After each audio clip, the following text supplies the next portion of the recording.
Hey y'all, I got the Treehouse Stella, Parel or Parel, if you want to say it the French way.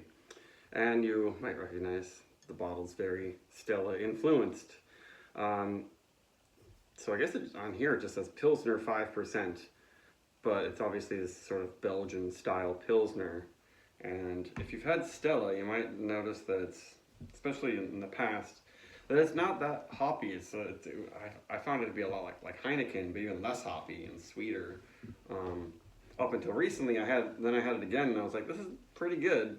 And I realized that now Stella, at least what we get in America, is made in St. Louis. So maybe it's that way. It's way fresher than shipping it across the sea. So I've actually been drinking some Stella lately.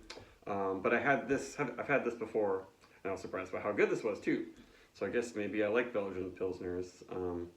So this uses Belgian Pilsner malt, a venerable yeast strain from West Belgium. Does that mean that the Stella yeast strain?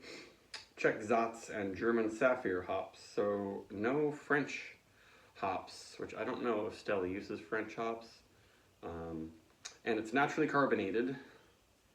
That doesn't mean it's bottle conditioned, but that means that they seal the tank at the end of fermentation and let it ferment and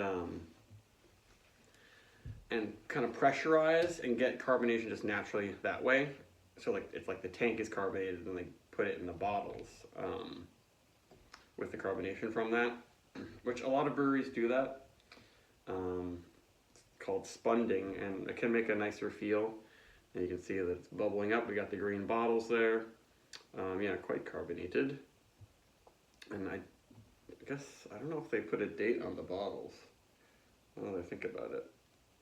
But this isn't that old. It's probably pretty fresh.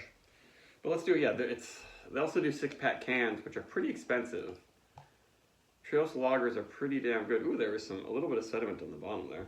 I've really enjoyed some of their lagers recently. So they had these 4-pack bottles, so I went for them. I got a hint of a skunk there. The first bottle I had was not, and then this is just sitting in my fridge, but I bet just opening the fridge in direct sunlight, because I get direct sunlight in my kitchen, maybe that gave it a little bit of a skunking, which I'm not against. But there you go. Maybe I'll just pour it all in there, see if we can get a really nice head. But it's interesting that I saw some sediment in there. It probably would have been crystal clear if I carefully didn't pour the sediment. But as you saw, that the bubbles came up in the bottle, and that kind of stirs everything up. So there's a teeny bit of a haze in there, but quite pale and kind of fun. Yeah, that head looks real nice, actually. And some pretty small bubbles slowly come up. Yeah, this definitely got a little bit of a skunk. I don't mind a little bit of a skunk, especially in certain styles of beer. You probably don't want a really skunky American IPA. Yeah, it's too bad almost, because now it's just kind of smelling a bit more like Heineken. I'm not going to get like the delicate nuances of the nose. I guess next time I buy this, I'll just have to drink it real quick, because these green bottles they want to get skunked. Yeah. It's got that sort of veggie note.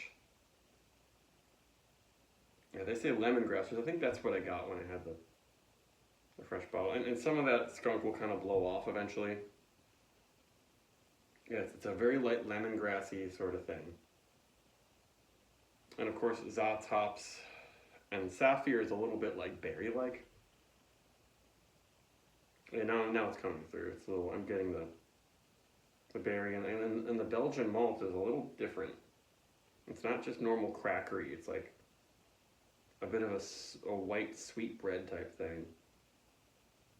Maybe Portuguese rolls, if people know about those. It's like white rolls that are a little bit sweet. What the mouthfeel on this is really good. That's one thing that I realized after having a bunch of kind of rarish European and Italian Pilsners back in 2019. Oxbow had a Pilsner festival, Pils and Love. And Pilsners can have an amazing body, be really soft and full, and that's what this one has. But brewers have to really pay attention to that aspect. A lot of times they're just looking for a super clean beer, but this is a really full body.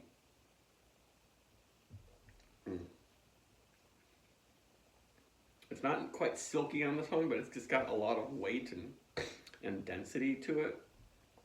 But not like it's just super strong or sweet or anything. It definitely has, it's definitely sweeter than your average Pilsner, like quality of Stella.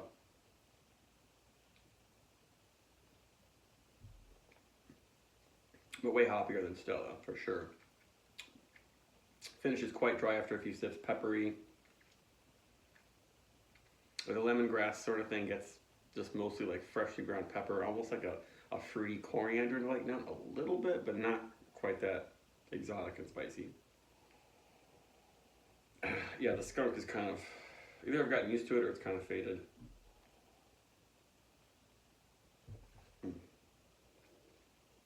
But I think with this one, the high quality malts and however they brew it, probably not being super dry, and then the natural carbonation, this makes this a really nice pillowy body. It's in a different way than, you know, a thick hazy IPA, but not that different.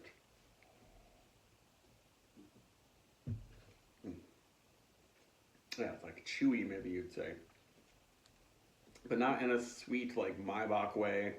Maibach's just sort of like stronger, often like 7% pale lagers. Those are quite sweet. Even though this has a lot of malt flavor and body, it's still quite dry, and definitely the finish becomes quite pilsnery, quite hoppy.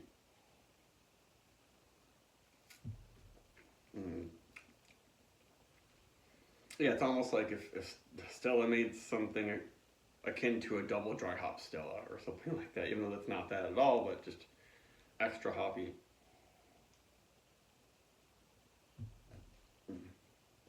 Yeah, it really makes me want to keep going back for another sip.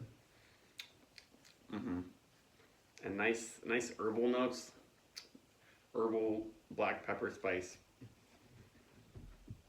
and quite flavorful after a few sips. Yeah, this is a very nice beer. I just wish it weren't like, it was like, I think $11.80 for a 4-pack of this. So, excuse me, that means a 12-pack would be almost $36. Compare that to Stella. I guess it's not quite twice as expensive as Stella, but close to that. Maybe I should get Stella and I'll blend them together and make a more reasonably priced but really good tasting beer. This review is a little bit too long. Good beer, really fun to try. I guess I should try other Belgian Pilsners, but I don't think we get many of them, and they're probably never getting to America fresh. So that's it. This is like a 4.5.